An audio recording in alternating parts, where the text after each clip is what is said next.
Você que vai controlar aí, Gustavo? Obrigado, irmão. Esses caras chegaram na confraria e a gente bateu um papo, foi até lá na Católica, né? Eles foram me apresentar o projeto deles. Aí eu falei, cara, o projeto de vocês é importante demais, né? Trabalhar a saúde financeira da empresa, orientar os empresários, saber esse diferencial, né, todo que precisa tratar dos detalhes dessa área financeira, e eles têm experiência prática no mercado, eles trabalharam, né, em instituições financeiras de grande potencial, renomadas, e essa característica também de vocês se dedicarem para assessorar empresas, porque isso aqui é fundamental. Só dando esse adentro, da grande maioria dos empresários que eu conheço, o pessoal começa muito no peito e na raça, né? Ele abre a empresa e depois ele vai se estruturar. É um erro. Então, o pessoal, e acontece muito isso, se você pegar os comerciantes de Taguatinga, Águas Claras, etc., essa região, então tem muito comerciante ali que o cara começa, aí mistura o dinheiro dele com o da empresa, etc., e vai comprando e vai vivendo, e depois ele vai se estruturar. Então, o trabalho de vocês é maravilhoso, são bem-vindos, fique à vontade, a casa é sua, apresente aí a Aust para nós. Valeu, Obrigado, Gustavo. irmão. Obrigado. Boa noite novamente, pessoal.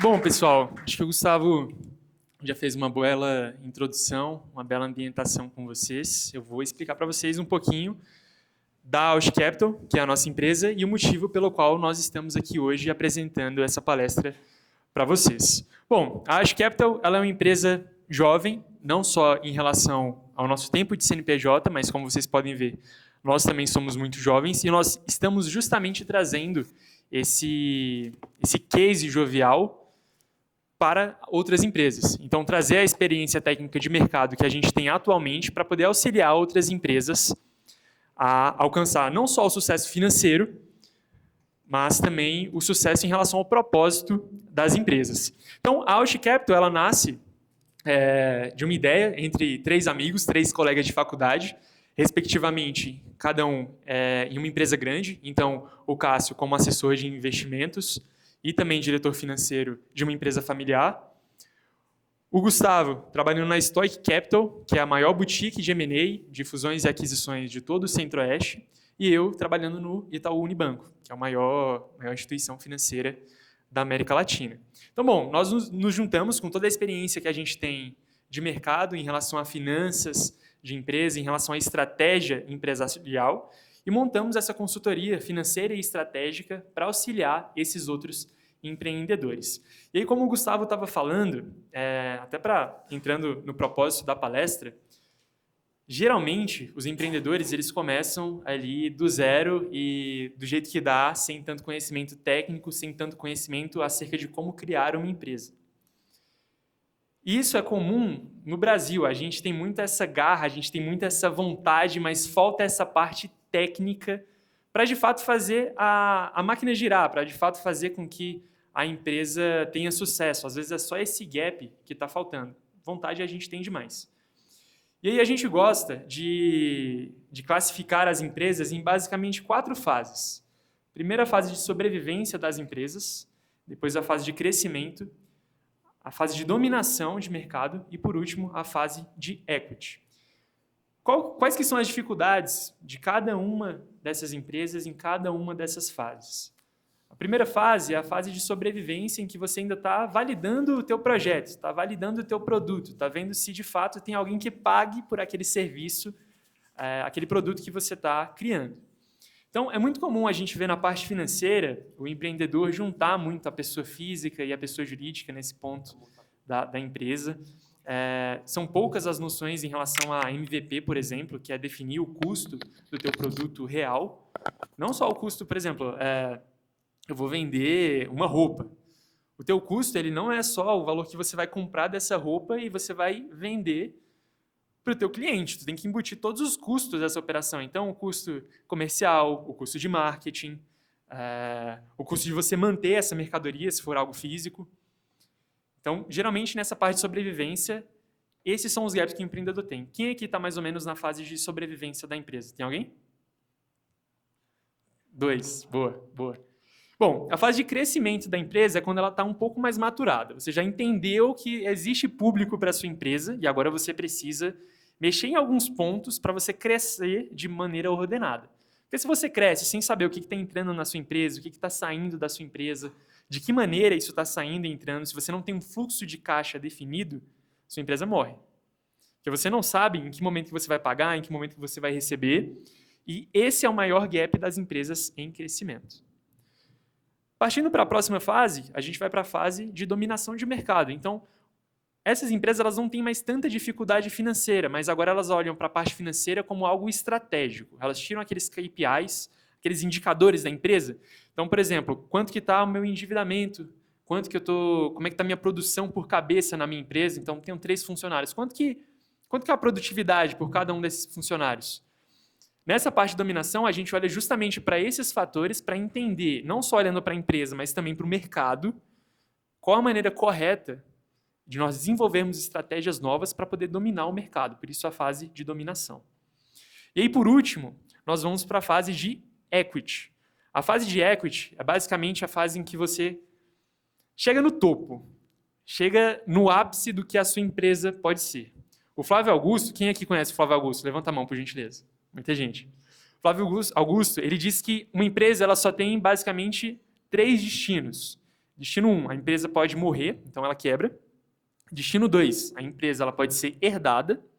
Ou destino 3, a empresa pode ser vendida. Geralmente, quando uma empresa é herdada, nem sempre o herdeiro é o sucessor daquele empreendedor, o que faz com que a empresa, consequentemente, morra. Então, basicamente, a gente tem 2 destinos, a empresa morre ou ela é vendida. A parte de equity é exatamente a realização do ápice daquela proposta que o empreendedor pegou lá no início. Então, ele vai desenvolver essa ideia tão bem que ele vai vender não só para os clientes dele, mas ele vai vender para o mercado a empresa dele. Então, é um momento de realização da empresa em si. Então, a gente trouxe essa palestra justamente para auxiliar vocês em cada um desses pontos. Então, a gente vai dar a base aqui para vocês, coisa simples, que vocês conseguem implementar no dia a dia, justamente para passar por cada uma dessas fases. Isso daqui pode ser aplicado em absolutamente todas as fases dos negócios. Tá?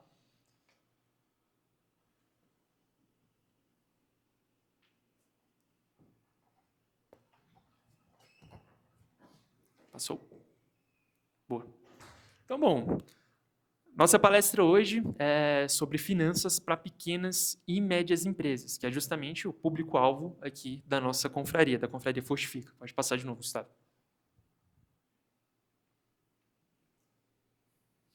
Boa.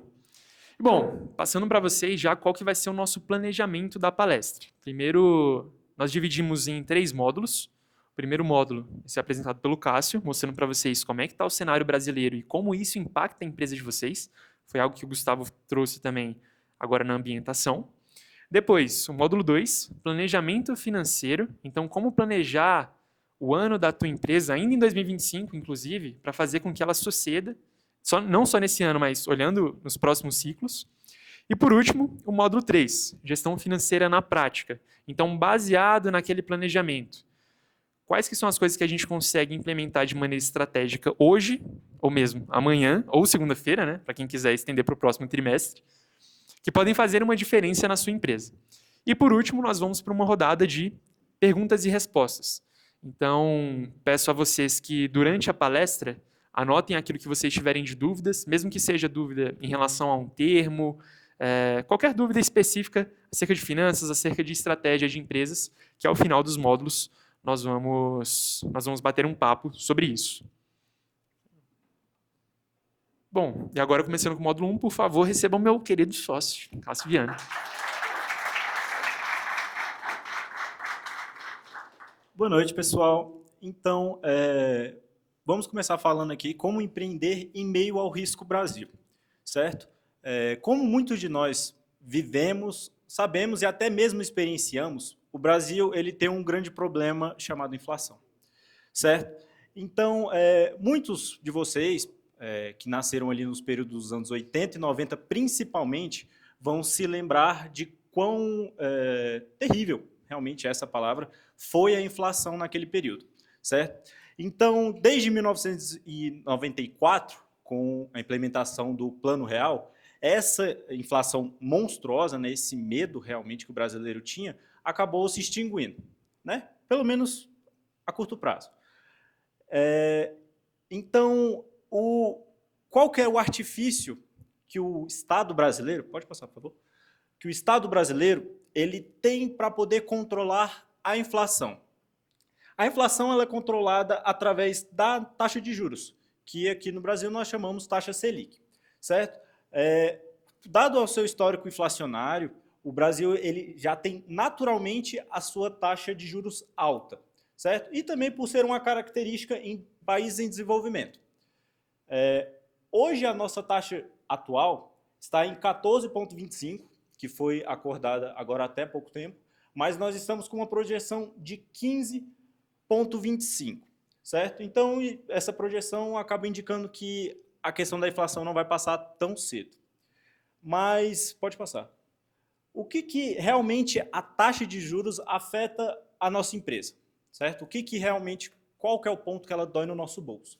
Então, a política monetária ela é imposta pelo Banco Central justamente para que a economia se esfrie, certo? Por causa que a inflação, muitas vezes, é um excesso de consumo. Então, o efeito que irá gerar na economia real, nós empresários, é que o crédito vai ficar mais caro, o custo do dinheiro vai ficar maior. Então, por exemplo, nós, empresários, né, que temos intrinsecamente nós a perspectiva de crescimento e de expansão, fazer isso, investir na nossa empresa, tomar crédito para poder aumentar, por exemplo, o portfólio, adicionar algum produto ou atacar novas frentes, novos mercados, acaba se tornando um pouco... nós nos sentimos desincentivados, porque está caro. Então, eu não vou fazer agora, vou esperar baixar, vou esperar, né, o país se estabilizar para poder começar a investir. E do outro lado da moeda, o consumidor também acaba se esfriando, certo? Por causa que... por que eu vou financiar o meu carro agora? Por que eu vou financiar a minha casa agora se está caro? Eu vou esperar mais para frente. Então, o empreendedor acaba sofrendo desses dois lados, tendo que limitar a sua expansão, o seu crescimento, e também sofrendo justamente com a parte das vendas, né? Porque muitas vezes, até mesmo no cartão de crédito, em varejo, por exemplo, as pessoas elas não cogitam passar o cartão de crédito porque elas têm noção de que a fatura vai vir absurdamente muito mais cara, né? Caso deixe passar juros. Então, isso, somado à redução do consumo com o limite, né, o desincentivo do crédito, acaba que é feito como se fosse um mix do mal, digamos assim. Pode passar, por favor.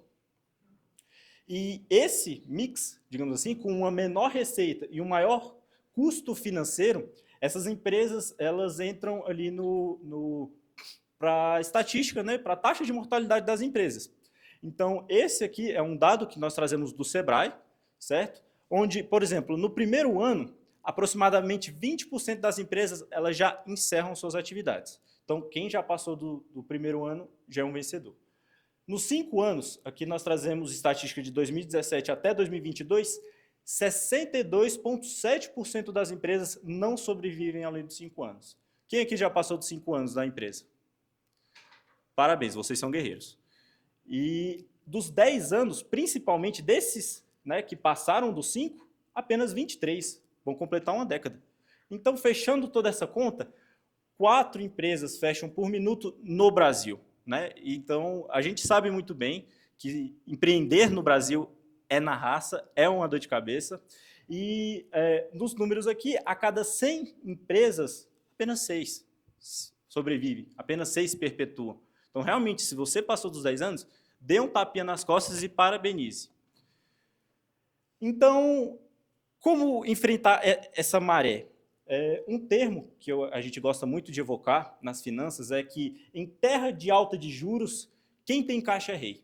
Por que quem tem caixa é rei? Porque você não vai estar refém ali de bancos, de pegar empréstimos. Por exemplo, se você tiver algum descasamento entre seus pagáveis e seus recebíveis, você não precisará recorrer ao banco para aplicar em capital de giro, né? Então, se você tiver caixa, se você tiver com as suas finanças bem estruturadas, fará muito sentido. E você poderá navegar nessa maré que é o Brasil. E aqui são alguns dos principais erros, né, que levam as empresas brasileiras a quebrarem. O primeiro é confundir faturamento com lucro, é você não ter exatamente ali estruturado quais que são as suas recompensas, né, o que você pode realmente colocar no seu bolso. O que eu falei mais cedo, ter um descasamento entre seus a pagares e seus a receber, né, por exemplo, receber tarde e pagar cedo. Então aqui, no caso, você pagando tarde, você pagando cedo, perdão, e recebendo tarde, você está financiando o seu cliente. Então, isso é uma estratégia que realmente não faz muito sentido. E também a questão de você ver se você vai privilegiar o seu prolabore ou o seu crescimento. Por causa que você pode realmente, né, é direito do empresário, botar no seu bolso e fazer o que quiser com ele. Porém, se a sua perspectiva é de crescimento, você tem que colocar na balança. O que eu realmente vou valorizar agora? O meu prolabore, o meu curto prazo ou o meu crescimento, meu longo prazo? E o quarto, que são as finanças e processos desestruturados. Foi justamente o que o Yuri falou. Misturar PF com PJ, por exemplo, você não tem uma visão clara de quais que são os seus indicadores, por causa que as finanças, elas são o termômetro da empresa. Então, se a gente tiver uma noção clara de quais são as nossas finanças, a gente pode navegar nesse mar que é o Brasil, nessa tempestade de alta de juros que nós chamamos de Brasil.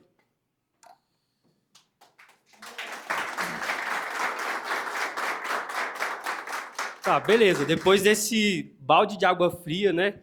Pô, depois de ver todos esses dados, meu Deus do céu, o que a gente vai fazer? Vamos todo mundo sair daqui, fechar a empresa e empreender outro país. Porque, de fato, exato, de fato, quem está aqui hoje, quem investe no Brasil, mesmo sabendo dos riscos do Brasil, cara, nós somos, quase um atestado de maluquice. A gente está aqui porque a gente acredita no que nós fazemos, nós temos tesão no que nós fazemos, a gente que move a economia. Então, beleza, vamos dar 2 passos para trás e vamos entender como é que a gente pode vencer em meio a tudo isso que o Cássio trouxe para a gente, em meio, cara, o risco do Brasil, em risco, a gente não sabe como é que vai ser o governo amanhã, não sabe como é que vai ser a economia amanhã, não sabe o que o nosso cliente vai querer amanhã. Então, beleza, vamos começar a dar 2 passos para trás, entender como é que a gente pode prosperar no meio desse risco. E aí, basicamente, a gente precisa se organizar. A gente precisa entender como é que está interno na nossa empresa, já que a gente não consegue controlar os macros econômicos, não consegue controlar o que está fora, vamos olhar para dentro, vamos olhar para o micro da nossa empresa. Olhando para o lado financeiro da nossa empresa, que é o nosso foco aqui hoje, cara, o que a gente precisa de fato entender, no mínimo, é o que está entrando e o que está saindo na nossa empresa. É a nossa receita e a nossa despesa.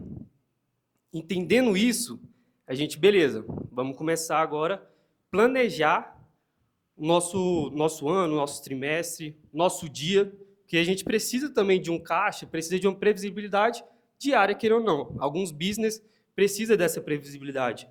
Então, beleza. A gente precisa entender como é que o dinheiro está entrando. Então, vamos pegar ali o número de clientes médios que a gente atende.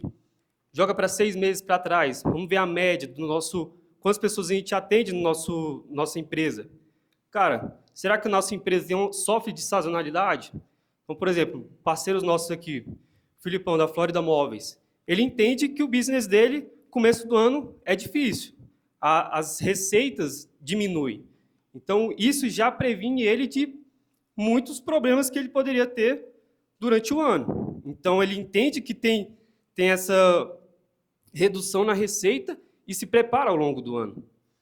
Beleza, a gente entendendo como é que está a nossa receita, se o nosso negócio sofre de sazonalidade, vamos partir para o que a empresa gasta. Como é que a gente gasta? São aluguéis, funcionários, serviços, insumos. E aí aqui a gente vai aprofundar no próximo slide. Entendendo os 2 pontos, a gente vai começar a entender, como o Cássio falou, o casamento entre caixa e as despesas da nossa empresa. E aí, aprofundando um pouco em despesas. Pode passar. Cara, hoje o empresário ele precisa ter bem claro na mente o que é a diferença de custo e o que é a diferença de despesa. Vamos lá. Todos aqui sabem isso. Certo? Vamos lá. Boa. Custo. Custo é aquele custo que está atrelado ao nosso faturamento. Então, é aquele custo que a gente paga sorrindo, entre muitas aspas, né? Então, cara, quanto mais a gente faturar, quanto mais a gente vender, quanto mais o nosso time comercial vender, a gente vai precisar pagar mais comissão em cima do nosso time de vendas. Então, isso é um custo que está atrelado ao nosso faturamento. Quanto mais o faturamento aumenta, mais o custo variável aumenta. E aqui a gente dá exemplos de salário de produção, insumos, energia usada, por exemplo, em fábricas, que precisa de um alto uso de energia. E quando a gente olha para a despesa, é aquilo que não está necessariamente atrelado ao nosso faturamento. Então, a gente chama nas finanças de despesas fixas, mas não necessariamente a gente paga todo mês aquele valor. Por conceito, é aquela despesa que não está atrelado ao faturamento, sendo o oposto do custo, né? Então, nosso aluguel é uma despesa ali fixa que a gente paga todo mês, custo de marketing, custo de salário administrativo e tudo mais. Esses dois conceitos têm que estar na ponta da língua do empresário hoje. A gente precisa conseguir diferenciar o que é custo e o que é despesa.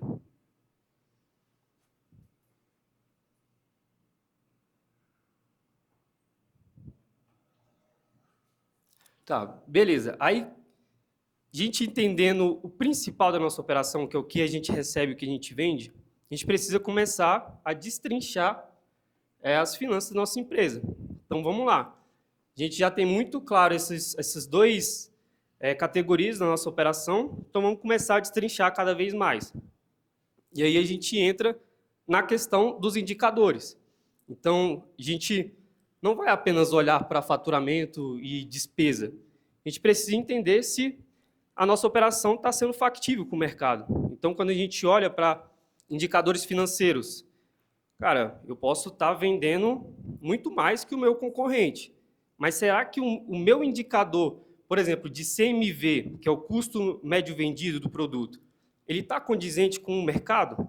Às vezes eu posso estar vendendo muito, mas o meu custo com a mercadoria está muito alta. Então, a gente está deixando dinheiro na mesa. Então, a gente vai começando a dar 2 passos para trás e entendendo os indicadores que fazem sentido para a nossa empresa. E aí a gente traz alguns indicadores aqui, margem bruta, caixa, como o Cássio bem exemplificou, caixa tem que ser primordial dentro da nossa operação, de todas as operações. O CAC, que é o valor que você gasta para trazer o cliente para a sua empresa. Então, a gente precisa entender de fato como é que está esse indicador, se está saudável, se não, para a gente poder comparar com outras empresas também. E o LTV. É claro que operação para operação tem indicadores diferentes. E aí, quando a gente entra aqui em empresas maiores, empresas que estão naquele estágio que o Yuri falou de crescimento, a gente vai começar a olhar para indicadores, por exemplo, de dívida. Então, grandes empresas hoje, para crescer, precisam tomar dívida no mercado. Então, a gente começa a olhar muito para nível de endividamento, a dívida em comparação ao EBITDA. Então, quantos anos a gente poderia pegar a dívida ali e abater a nossa dívida com o nosso EBITDA? Então, a gente vai começando a entender o mais direcional ali para a empresa. Cada empresa, aqui na Aust, a gente consegue direcionar os indicadores. Então, cara, se você trabalha com serviço, CAC, LTV é essencial. Se você trabalha com indústria, o CMV é essencial na sua empresa. Então, a gente vai começando a destrinchar cada indicador para cada operação. Problemas técnicos aí?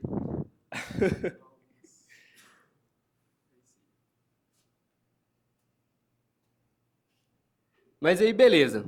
A gente entendeu o principal da nossa operação, que é a nossa receita e a nossa despesa. Fomos para os indicadores, para a gente ter uma noção mais ampla ali da nossa empresa. Então, cara, beleza, meu CMV está um pouco alto no mercado, quais estratégias eu posso tomar para esse ano, para começar a reduzir? Meu nível de endividamento hoje está muito alto para a minha empresa, será que eu não estou tomando muito risco em relação ao mercado? A a gente vai começando a entender isso. E aí, na prática, por exemplo, na prática, quando a gente olha ali para ciclos econômicos, ciclos financeiros, a gente começa a ter uma noção de fato como um todo. A gente sai um pouco da nossa operação e começa a entender o mercado. E, assim, é claro, é bastante importante a gente ter em mente ciclos econômicos dentro do nosso país. Como é um país que tem um risco alto, nosso ciclo econômico vai variar bastante. Então, a gente precisa estar atento a isso. Necessidade de custo de capital de giro. Cara, é importantíssimo a gente ter esse número ali, pelo menos, fácil para calcular. Então, entender o nosso preço médio de recebimento, qual o prazo médio de recebimento, quantos dias a gente está demorando para receber, quantos dias a gente está demorando para pagar os nossos fornecedores. A gente fazendo a subtração deles dois, a gente vai tendo o quanto que a gente precisa de capital para a empresa girar, para não ficar naquela que o Cássio falou, financiando o nosso cliente. Então, de uma maneira geral, a gente vai cada vez mais destrinchando na empresa, entendendo como que a gente pode direcionar para um planejamento saudável. A gente fala que o planejamento é nada mais você conectar o que você faz com o seu financeiro. A gente tendo um planejamento direto, objetivo, a gente precisa executar de uma maior eficiência para chegar no final do ano, no final do período, a gente entender, ok, minha empresa é saudável financeiramente. E, para isso, a gente entra na parte da gestão. Como é que a gente faz esse link entre gestão e planejamento? E o Yuri vai complementar para a gente. Espero que os problemas técnicos não tenham tirado muita atenção de vocês, até porque meu sócio, não sei se vocês perceberam, é um cara dos olhos verdes, né? Vocês não estavam olhando para o problema técnico, estavam vendo um cara bonito. Vamos lá, dicas práticas para como aumentar o lucro da tua empresa. Porque é por isso que a gente está aqui, né? A gente não está aqui para ficar falando só do caixa e da DRE. Isso é papo de contador, né? É papo de economista. A gente quer saber como é que a gente coloca isso na prática e transfere para a nossa empresa. Bom, a primeira coisa é algo que o Cássio e o Gustavo falaram bastante, que é em relação ao casamento do fluxo de caixa. Vou repetir mais uma vez para vocês o que é isso. O casamento do fluxo de caixa é em quanto tempo você está recebendo do teu cliente e quando que você está pagando para o teu fornecedor, certo? Então, vou dar um exemplo para vocês. Vamos dizer que eu vendo um produto a R$50, certo? Só que aí, o meu cliente, o meu comprador, ele vai pagar para mim no boleto em 5 vezes de 10, certo? Então, o que eu vou receber cada um desses meses? Claro, se eu não tiver um adiantamento de boleto, por exemplo. Eu vou receber cada mês R$10. Agora, se ao mesmo tempo eu tenho que pagar para o meu fornecedor R$40 adiantado, concordam que tem um gap aí? Porque eu paguei para o meu fornecedor antes R$40, eu só vou receber do meu cliente totalmente daqui a 5 meses. Então, tem um custo do dinheiro nisso daí. E aí a gente entra também na parte do capital de giro, que é necessário para a gente manter esse custo alongado que a gente vai ter, certo? Mas para além do capital de giro, a gente também tem alternativas em relação ao teu prazo de pagamento e também ao seu prazo de recebimento. E assim, aqui, sendo muito sincero com vocês, é negociação tanto com o teu fornecedor, quanto com a tua equipe, quanto com o teu cliente. Então, primeiro passando pela parte do pagamento. Como é que a gente faz para pagar mais tarde? Basicamente, eu tenho que ir lá no meu fornecedor, bater na porta dele e, como todo bom cliente, fazer uma pechincha com ele e ir atrás do melhor preço. Então, negociar com ele, por exemplo, fazer um plano anual em que ele consegue baixar o preço para ti ao mesmo tempo que ele está tendo uma previsibilidade maior. Conversar com ele acerca de, cara, estou tendo essa produção aqui em que meu cliente está me pagando lá na frente. Como é que a gente pode transformar isso de maneira que meu fluxo de caixa fique saudável? E depois a gente tem que negociar a parte do recebimento.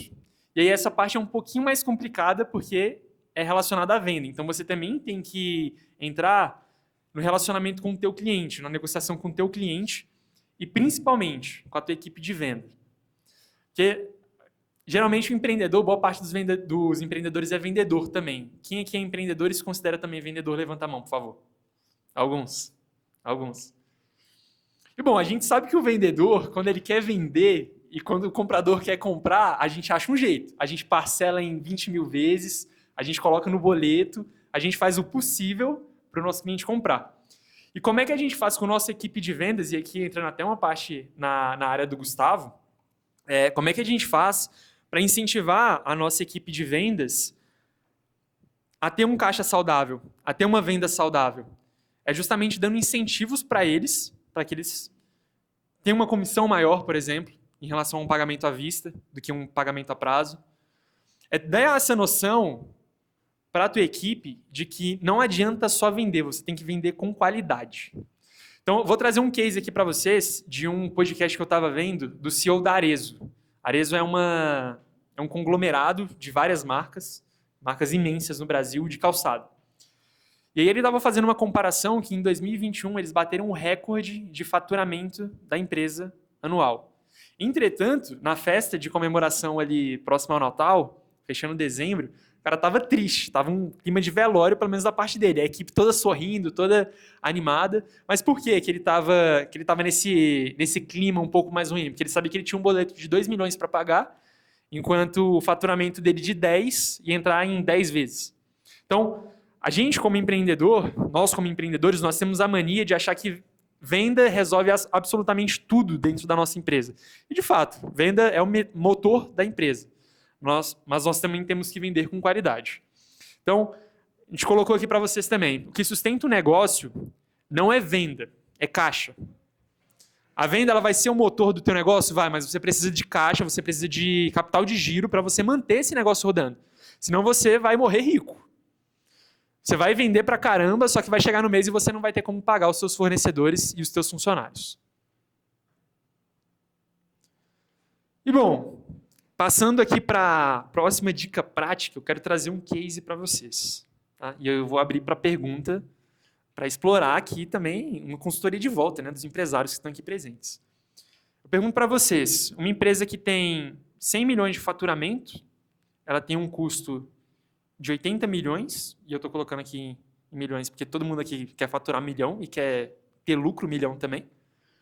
Então, bom, 100 milhões de faturamento, 80 milhões de custo e 20 milhões de lucro. Como é que a gente aumenta isso? Alguém tem alguma sugestão? Não sejam tímidos. Custo 80, lucro 20. Como é que a gente aumenta o faturamento de uma empresa? Quem sabe? Vendendo mais, né? Tem muito empreendedor aqui. Os empreendedores não estão sabendo como é que a gente aumenta o faturamento. Como é que a gente vai aumentar o faturamento ano que vem? Aí. Exato. Bom, de bate-pronto, o que a gente pensa é em aumentar o faturamento. Então, aumentar a quantidade de vendas que a gente vai fazer. Entretanto, contabilmente falando, a gente gosta de falar que R$1 de faturamento a mais não é R$1 de verdade. Mas R$1 de lucro a menos é R$1 de verdade. E por quê? Quando eu aumento o meu faturamento apenas, eu ainda vou ter o custo embutido disso. Mas quando eu baixo o meu custo, esse valor entra no meu bolso. Então, fazendo uma comparação simples aqui para vocês, tá? Mesmo faturamento, 100 milhões, com um custo de 80 milhões. Só que eu fui lá e, em vez de focar só no aumento do meu faturamento, e óbvio, a gente tem que pensar nisso, a gente tem que pensar no crescimento da empresa. Mas na fase de crescimento, a gente tem que olhar para o financeiro também, para poder organizar e não deixar que os custos aumentem junto com o teu faturamento. Você tem que ser mais produtivo, não menos. Você não tem que manter a produtividade enquanto você cresce. Óbvio, existem estratégias específicas de mercado, mas o principal objetivo é aumentar a produtividade da tua empresa. Então, um exemplo simples. Se a gente pegar aquele custo de 80 milhões, de 80, e baixar ele 6,25%, mantendo o mesmo faturamento, o meu faturamento vai aumentar 25%. Então, novamente, R$1 de faturamento a mais não é R$1 de verdade, mas R$1 de custo a menos é R$1 a mais no meu bolso. E aí, bom, outra coisa que é muito comum entre muitas empresas é a presença de vários projetos ao mesmo tempo, o que acaba matando a empresa. Então, voltando ali na parte de despesas que o Gustavo estava falando, a gente tem que estar muito alinhado em quais projetos são primordiais e são mais importantes para a tua empresa. Então, vamos dizer que a Ausch Capital ela tem 10 projetos. Eu não estou falando só de projetos de cliente, tá? Eu quero participar da Confraria Fortifica, eu quero descer para São Paulo, eu quero estar presente em Curitiba e eu também quero estar lá fora. Nós somos 3. Dá para fazer isso? É que dá, mas é mais difícil. A gente divide muito mais o que a gente tem de recurso. E, consequentemente, esses projetos eles não vão estar sendo realizados de maneira exímia. Entendeu? E, ao mesmo tempo, a gente vai estar diversificando muito o que a gente tem de despesa. Então, uma maneira da gente resolver isso é, novamente, alinhamento com o time. É algo que é muito interessante. Então, você pega o teu time, ou mesmo você que é empreendedor individual, você coloca na sua cabeça, olha, eu tenho esse projeto aqui é o mais importante para a minha empresa, esse é o projeto que tem maior retorno sobre investimento, então esse é o projeto que eu vou colocar dinheiro e vai retornar dinheiro. Preciso focar nesse primeiro, e depois eu penso nos projetos de longo prazo. Obviamente, depende da maturação da tua empresa e tudo mais. Cada caso é um caso. Mas, como o Cássio falou, a gente está num momento de taxa de juros altas, a gente está num momento em que a economia não está tão bem, então priorizar aqueles investimentos, aqueles projetos que são mais importantes para a sua empresa é primordial para manter ela funcionando. Tá? Ficou apagado para caramba. E por último, seja o último, preveja as suas vendas. Aí deu spoiler, cara. Eu ia perguntar para o Gustavo. Gustavo, tem como prever venda? Não tem? Tem, né? Tem. Agora, garantir. Exato. O título aí para vocês é Preveja as suas vendas. A gente consegue prever uma venda em si? Não. Mas agora eu pergunto para vocês, eu consigo prever a quantidade de clientes que eu vou abordar? Estou perguntando para vocês, eu consigo? Sim ou não? Não?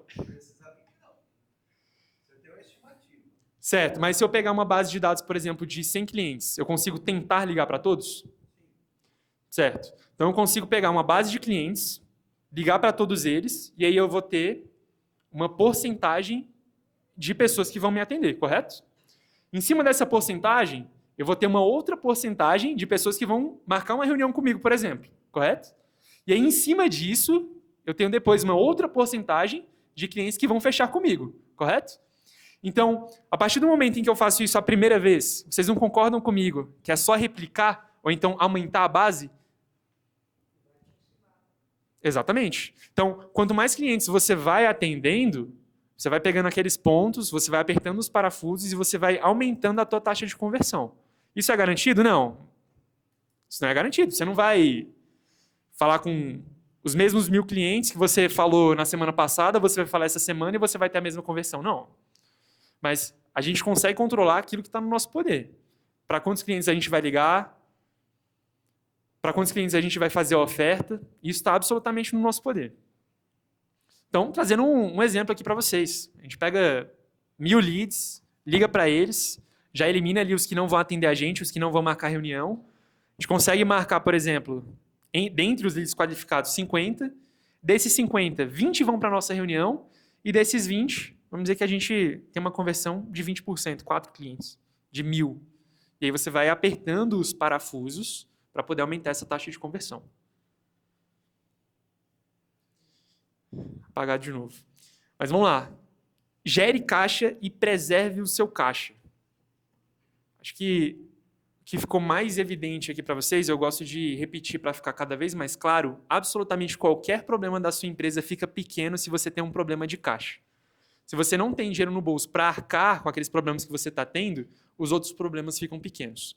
Óbvio que a gente vai sempre na venda o tempo todo, ou pelo menos boa parte dos empreendedores é muito focado nisso, mas, novamente, você tem que vender com qualidade para você gerar caixa e, consequentemente, você poder navegar nesse mar que é Brasil. Porque se você não tem caixa, se você não tem recurso, o que acontece é que a maré te leva. Você não tem planejamento, as vendas abaixam, você faz a estratégia para se as vendas baixarem.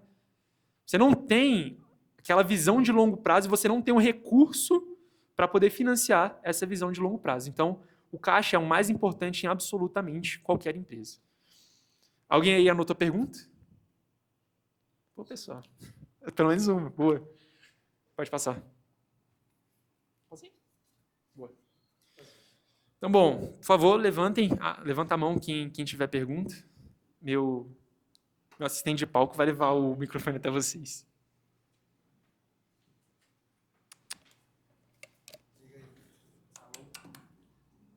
Dependendo da pergunta muito difícil, eu vou ter que pedir para os universitários que são meus sócios. Boa noite a todos aí. Antes de eu fazer a pergunta, eu queria agradecer pelo convite também da galera da Ausch e também essa relação, esse evento proporcionado pelo Gustavo, muito oportuno para todos aqui, acredito. E vamos lá para a pergunta. Seguinte, em relação ao cenário brasileiro, da palestra do Cássio, e era o seguinte: como que eu consigo aproveitar essa crise econômica brasileira, então esse cenário que a gente vive hoje em dia, para eu conseguir realmente não conseguir me mover na maré, mas sim aproveitar para eu subir mais alto junto com essa crise? Como que eu consigo fazer isso? Boa. Quem aqui conhece... Posso responder? Alguém aí conhece o Ayrton Senna? Alguém conhece o Ayrton Senna? Não. Não? Pessoalmente não, né? O Ayrton Senna, ele tinha uma frase muito interessante. A chuva iguala os carros, mas não os pilotos. Quem já ouviu essa? Alguns dessa tá famosa. Mas quando a gente vê uma maré dessa, quando a gente vê um momento mais difícil, o que acontece? Isso basicamente iguala as condições de mercado. Então, aquele cara que está muito pequeno é a oportunidade para ele crescer.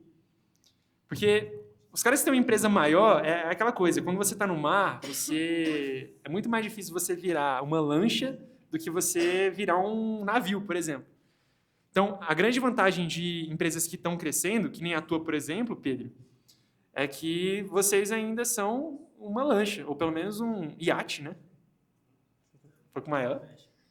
Então, a grande vantagem é que vocês têm muito mais mobilidade para poder atender o teu cliente num nicho específico, por exemplo, para atender uma dor mais específica que um cara grande não consegue.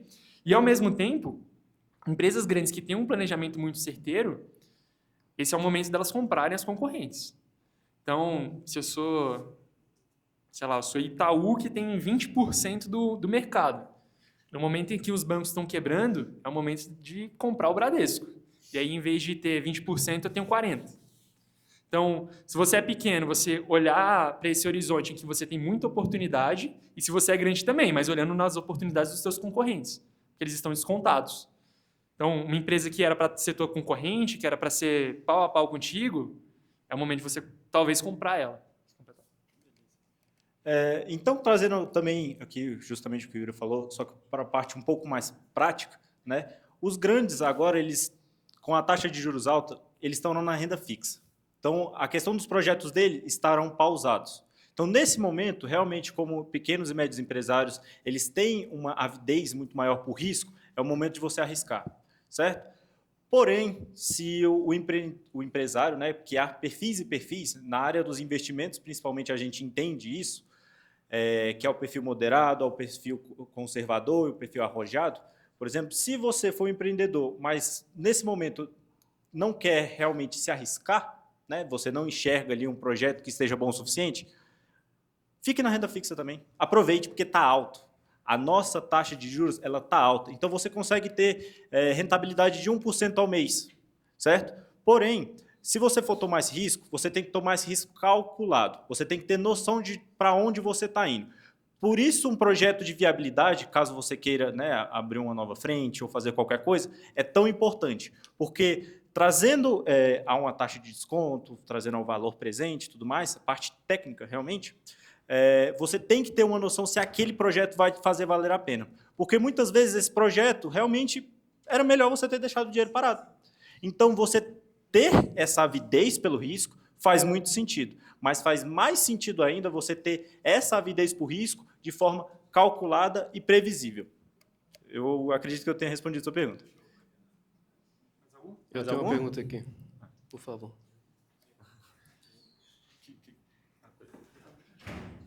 Eu tenho uma dúvida que é bem simples, na verdade. Você comentou de início sobre as fases de uma empresa, né?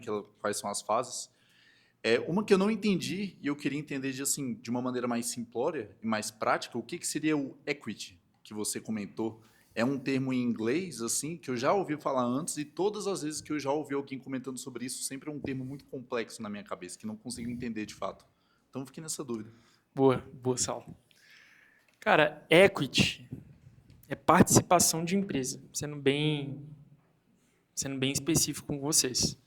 Então, por exemplo, o que significa o equity? O equity é o momento de maturação da empresa em que você começa a pensar justamente na aquisição de outras empresas ou na venda de parte da sua empresa.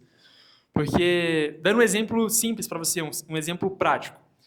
Se eu sou dono da minha empresa e eu tenho 100%, pode ser que um concorrente meu ou um parceiro meu seja complementar e que faça sentido a gente fazer uma fusão, por exemplo. Isso é equity. É juntar o valor dessas duas empresas. Ao mesmo tempo que nem eu dei o exemplo do Itaú comprando o Bradesco. Isso também é equity. Então, eu sou o Itaú, eu vou pegar o valor que eu tenho em caixa ali e vou comprar outra empresa para aumentar a parcela de mercado que eu tenho. Isso é equity. Eu sou dono trazendo um pouco mais para o chão, né? Eu sou dono de uma empresa varejista e eu tenho um ponto muito bom aqui em Taguatinga. E aí tem um concorrente gigante meu que adora esse ponto, ele está doido para comprar esse ponto. Eu vou lá e vendo esse ponto para ele, eu vendo a minha marca para ele, eu sou integrado à marca dele. Isso é equity também. Então, equity está pautado na venda de empresa, na compra de empresa e também na fusão das empresas. Quando a gente fala do mercado de equity, assim, eu sou do mercado, como o pessoal falou, eu era de uma boutique de fusões e aquisições. Então, cara, quando a gente olha, quando o empresário ele já conseguiu sobreviver no mercado, já conseguiu crescer, já conseguiu se maturar, a gente começa a pensar em outros níveis empresariais. Então, por exemplo, como o Gustavo falou aqui inicialmente, principalmente o mercado brasiliense, geralmente as empresas nasceram no pessoal executando. Então, por exemplo, o mercado de saúde, mercado de médicos aqui de Brasília. Geralmente foram médicos que vieram para cá e eles precisavam trabalhar. Como é que eles trabalhavam? Empresariando. E aí, cara, 60 anos que esse cara está aqui empreendendo em Brasília, já conseguiu tudo que ele queria no vida profissional, pessoal, beleza. Mas ele criou uma empresa para morrer? Depois que ele se desligar da empresa, o que vai acontecer com a empresa? Então, aí a gente começa a pensar nos próximos passos, aí pensando em empresa. Então, a gente quer que a empresa tenha a perpetuidade até a eternidade, né? Então, a gente vai começando a pensar como a gente consegue fazer isso. E aí entra muito o mercado de equity. Então, cara, fazer a sucessão societária, entra bastante a parte de equity. Então, quero trazer... Meus filhos não querem herdar a minha empresa. Então, eu vou ao mercado entender como é que eu posso colocar sócios que entram com equity dentro da minha empresa para ela conseguir viver aí uma vida perene. Respondido? Boa. Isso aí foi o que aconteceu com a Webjet e a Gol. Comprou o Webjet que estava querendo crescer, que estava crescendo, o chamado low cost, baixo custo. Aí passou dois poucos tempinhos, acabaram com a empresa. Exato. Ou seja, não é que acabaram, não, a gente não vai acabar com ela, a gente vai incorporar a empresa. Aí sumiu lá low cost e... Exato. O mercado tem vários cases interessantes, puxando até um ponto que o Yuri comentou da Arezzo. Recentemente, a Arezzo fez uma fusão com o Grupo Soma, né? Então, cara, cada empresa ali faturava em torno de 1 bi a 3 bi. Quando eles se juntaram, eles projetaram um mercado novo. Então, eles criaram um mercado através da fusão. Um mercado avaliado em 13 bilhões. Então, a gente sempre falava que, cara, o mercado de equity, o mercado de M&A é uma arte. É uma arte para a gente conseguir, de fato, estender a nossa empresa, estender o que a gente quer passar para as outras gerações, né? E um fato curioso também é que existem empresas que elas são focadas especificamente nisso que você estava falando. Empresas onde elas, né, copiam outras empresas, elas começam a tomar fatias de mercado dessas outras empresas justamente para serem vendidas por essas outras empresas. Então, realmente, o mercado de equity, assim como o Gustavo falou, é um mercado mesmo, né? As pessoas negociam, entram, saem. empreendem justamente, especificamente, nesse meio do equity. Aquele caso que você falou ali de reduzir em 6% do custo, eleva em 25% do faturamento. Muitos, às vezes, não conseguem entender essa matemática. É a mesma coisa que quando tentaram explicar aquela situação de 30% não é 30% de 30%. Em 88, não, em 90, mais ou menos, morava em Taguatinga, antes de ir para o Exército, eu trabalhava numa empresa de vender colchões, lá na comercial, naquele D27. Aí eu tinha entrado, estava com uns 15 dias, o vendedor chegou e falou assim, olha, eu te dou 40%, eu te dou 40% mais 17% de desconto. Aí eu fazia a conta, mas vem cá, não dá, 40 mais 17 dá 57, está dando 52. Aí depois eu fui procurar saber, a dona do estabelecimento falou, não, ele te dá 40% sobre 100, vai para 60. Aí ele tirar 17% sobre os 60, que sobrou. Aí vai os 52. Então, muitas vezes você vê lá, 40 mais 10 mais 5%. Então, muitas vezes a pessoa não tem essa matemática em cabeça. Quantas perguntas aí? 3? Ixi, agora Vamos lá, pessoal. No começo estava todo mundo tímido, né? Agora. Só Pode ir? Oi. Sim. Pessoal, boa noite. Para quem não me conhece, meu nome é Aldemir, sou advogado de empresas, né? E ouvindo vocês falando aí, primeiramente, parabéns pela palestra, tá? Muito elucidativa, tá? Fiquei aqui imaginando aqui as dificuldades que meus clientes passam, né? Para me pagar e no dia a dia também, né? Essa visão que vocês trouxeram aí de quebra de empresa realmente é muito real, né? Infelizmente, vi vários clientes quebrando em alguns anos, clientes pequenos, médios, grandes, né? Como Supermaia, por exemplo, que era uma super rede de supermercado de Brasília, acabou quebrando, não conseguiu voltar, né? Recentemente tive um cliente também que começou ali com uma loja, 2, chegou até 5 lojas, e ali foi reduzindo para 3 e depois quebrou tudo, fechou tudo, né? E aí eu queria saber de vocês o seguinte, né? Vocês que atuam nessa parte financeira, vocês sendo contratados por uma empresa que está passando por uma dificuldade financeira, como vários empresários, o que vocês conseguem trazer para, de repente, conseguir identificar os problemas dessa empresa e, de repente, até mudar o jogo, né, o cenário dessa empresa? Legal. Cara, assim, é um cenário muito triste, mas é um cenário muito recorrente, né? Quebra de empresa. E é um assunto muito delicado, porque, geralmente, igual você falou, são pequenas e médias empresas. Então, essas empresas que estão nesse momento, geralmente envolve muito o ego do sócio.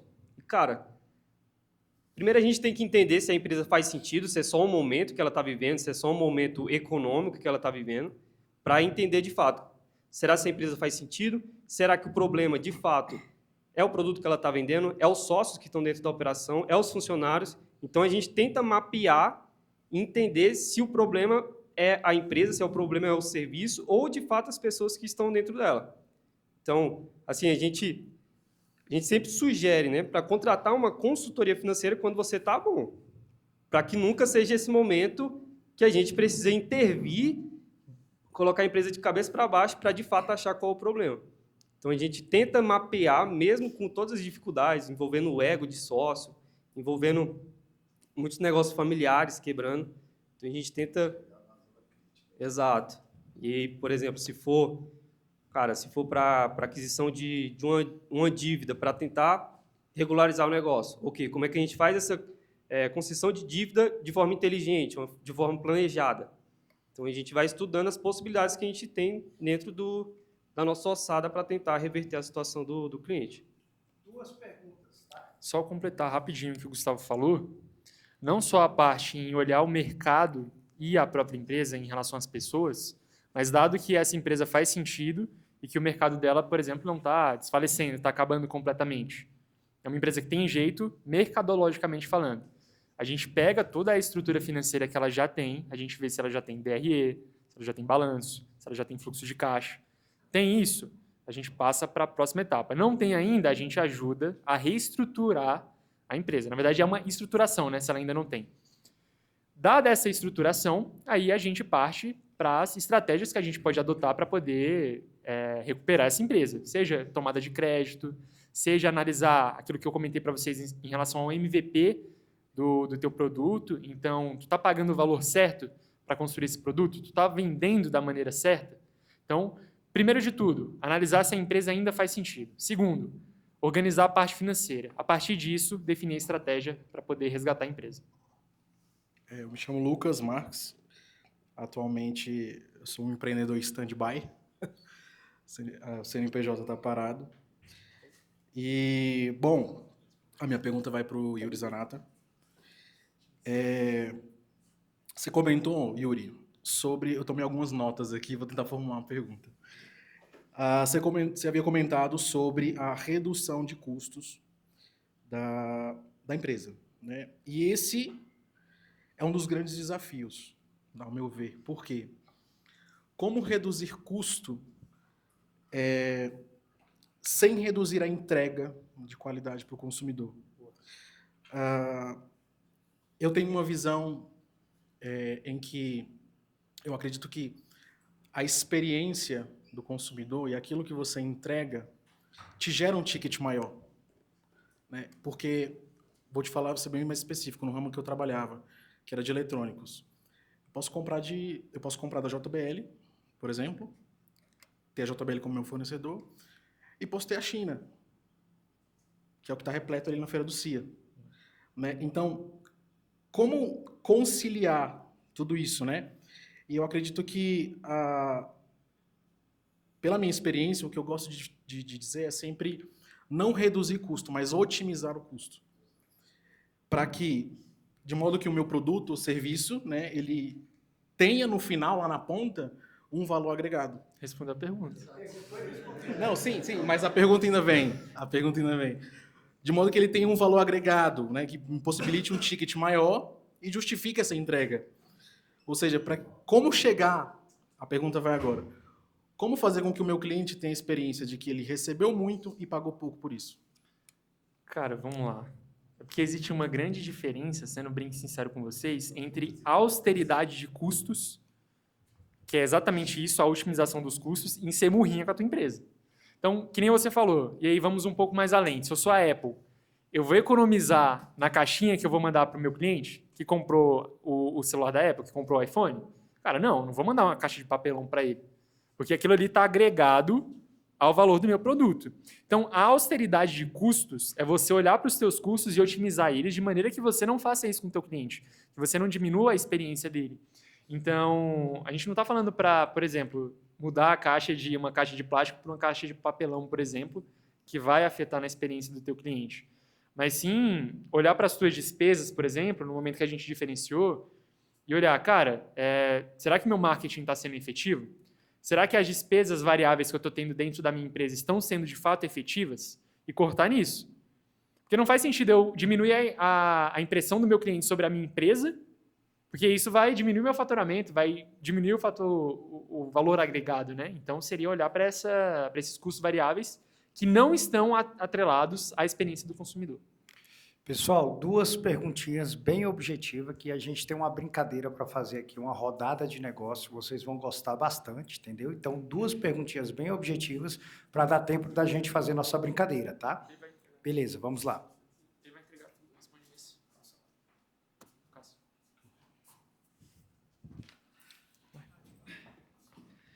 É mais uma dúvida, assim, eu trabalho no ramo de representação comercial, né, no segmento de tintas. Como eu posso aplicar, né, toda essa metodologia na minha empresa que não é de venda, né? Assim, venda que eu falo de produto, serviço. Tá, perfeito. Então, primeiro a gente tem que identificar que o seu principal cliente não é para quem que você está vendendo, mas a empresa que te paga uma comissão, certo? Então, nisso daí, você também tem que mapear os seus custos pessoais, porque para poder visitar esses clientes, para poder, né, ofertar o produto dessa empresa que você está representando, você também tem seus custos, com gasolina, com um lanche, com alguma coisa. Então, assim, né, como o colega, você tem que mapear quais são os seus custos, quais são suas despesas. Muitas vezes, por exemplo, com marketing, você não vai abaixar, mas às vezes você pode fazer uma ligação em vez de ir até um cliente, por exemplo. Então, realmente, otimizar os seus custos. Você vai se enxergar como uma PJ. Realmente, você tem o seu cliente, tem o seu faturamento ali, que vai ser a sua comissão, e nisso você vai ter os seus custos de acordo com a operação da sua empresa, certo? Então, eu acredito que eu tenha respondido a sua pergunta. É isso? Então, perfeito. Isso. Em relação ao capital de giro que você falou, qual que é uma segunda via de conseguir um capital de giro sem recorrer aos juros altíssimos dos bancos hoje?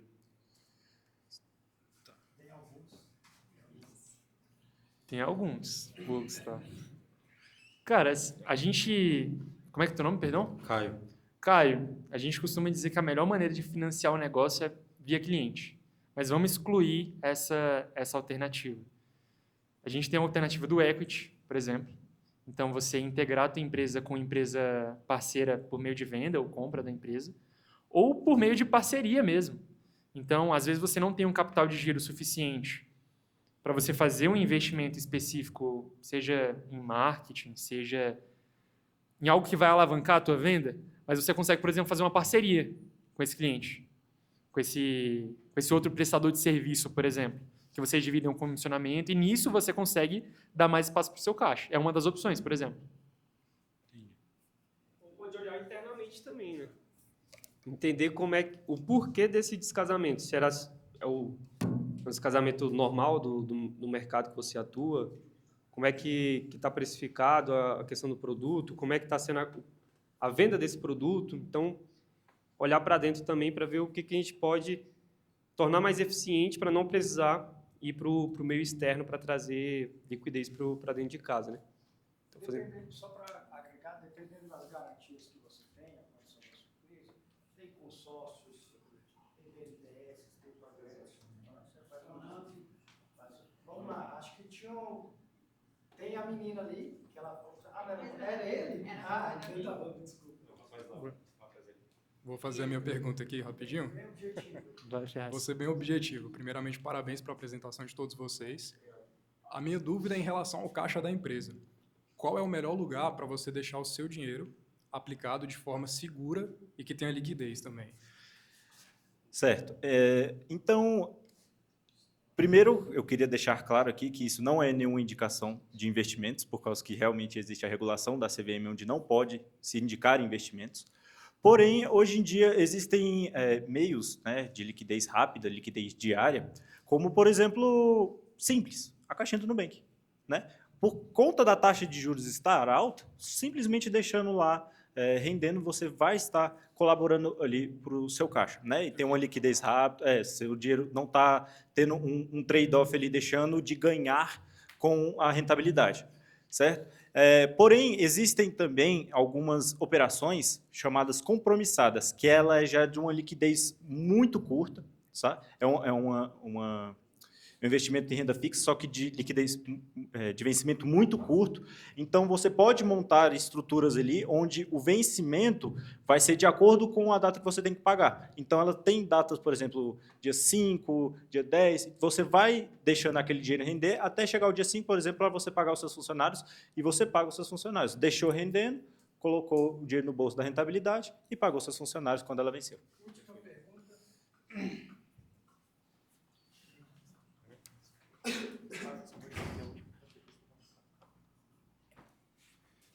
Bom, a minha dúvida é bem simples. Eu queria saber, de um ponto de vista de finanças, quais são algumas medidas que vocês tomariam para reduzir o custo de produzir um MVP, mas também não prejudicar muito a experiência do usuário no processo. Então, por exemplo, tecnologia, que é um mercado que você faz uma coisa hoje, daqui a 15 anos é completamente obsoleto, e as coisas movem muito rápido. Eu queria saber quais os seus pontos de vista nisso e quais procedimentos são bons tomar para garantir a saúde financeira do projeto na primeira fase aí de validação? Cara, eu te daria 2 sugestões. Sugestão 1, a mesma que eu dei para o Caio. Encontre um parceiro que possa prover esse serviço para ti de maneira em que vocês dois ganhem. Seja um sócio, por exemplo, vou dar um exemplo para vocês. Nós somos 3 aqui. Eu sou o mais comercial, o Cássio é o mais técnico. A gente trabalha separado? Não. A gente precisa um do outro. Então, se o teu projeto, o teu MVP, precisa da parte de tecnologia, talvez seja interessante você encontrar um sócio que tenha esse know-how tecnológico para ele poder prover o serviço dele e, dessa maneira, pelo menos você não paga pela parte de serviço. Agora, se é um software, por exemplo, que você precisa utilizar, aí é terceirizar isso. Fica mais barato do que você fazer um novo, por exemplo. E também você vai ter, tem que ter o projeto de viabilidade desse MVP. Finanças é futuro. Você nunca garante que vai dar certo. Então, o MVP ele vem justamente para você identificar se vai ter uma adesão ali do seu cliente ou não, certo? Então, é um risco que não tem como você correr fora. Porém, existem métodos, né, de viabilidades onde você pode trazer a valor presente e ver se o seu caixa, que vai ser gerado com esse MVP, em caso ele dê certo, montar cenários, né, otimista, razoável e pessimista, e ver se em cada um desses cenários você vai conseguir ter a rentabilidade que você espera, se você vai conseguir ter o êxito que você espera, certo? E está pronto para cada um desses cenários. Boa, pessoal. Acho que a gente conseguiu responder várias das perguntas de vocês. E agora, para finalizar, a gente queria dar um recado para vocês, principalmente para quem é pequeno empreendedor ainda não tem uma organização financeira, de uma oferta que a gente vai fazer para vocês aqui ao final da aula. Bom, no início da empresa, como vocês entenderam, a gente é uma parte de consultoria financeira, mas é um produto de um ticket um pouco maior, em que a gente está mais perto do empreendedor, às vezes é um empreendedor que está um pouco mais no início, e para isso a gente está testando justamente um MVP para poder atender esses clientes, às vezes de um ticket mais baixo. Então, a gente está oferecendo para vocês, trazendo para vocês uma planilha de fluxo de caixa, em que você já vai ter uma visualização melhor do que está acontecendo da tua empresa, uma base de dados desse fluxo de caixa. Então, às vezes tu precisa resgatar aquele pagamento que tu fez há 15 dias atrás, há 20 dias atrás e não registrou, ele tá lá nessa planilha. Uma planilha de ponto de equilíbrio para você saber quanto que você precisa vender baseado nos seus gastos, baseado nos teus custos, para poder manter a tua empresa girando. E também 4 e-books sobre gestão financeira, para você poder otimizar aqueles 13 ali e tirar o melhor proveito possível. Se a gente jogar isso em mercado e a gente for pesquisar essas planilhas, essas bases de dados, a gente teria esses valores, né? 180 para a planilha, R$50 para a base de dados integrada à planilha, mais 120 da parte do ponto de equilíbrio e R$80, um valor irrisório ali na parte dos e-books. Isso tudo daria R$430. Entretanto, como nós já temos todo esse material, a gente está oferecendo para as pequenas e médias empresas da confraria, que ainda não tem essa organização inicial, o valor de R$ 44,40. É sério. Achou barato? Baratinho, né? Bom, o valor é o que mais importa aqui. Então, a gente está fazendo essa oferta para vocês justamente para agregar valor nos confrades aqui da nossa confraria de empresários e, ao mesmo tempo, além dos materiais, ao adquirir esses materiais, vocês também vão ter acesso a uma reunião de diagnóstico financeiro da tua empresa. Então, não só a gente vai disponibilizar esse material, mas a gente também vai auxiliar vocês a aprender a utilizar esse material e também ter uma visão de quais pontos específicos a gente pode mexer na tua empresa para poder melhorar a estratégia e, consequentemente, o faturamento da tua empresa. Só um adendo.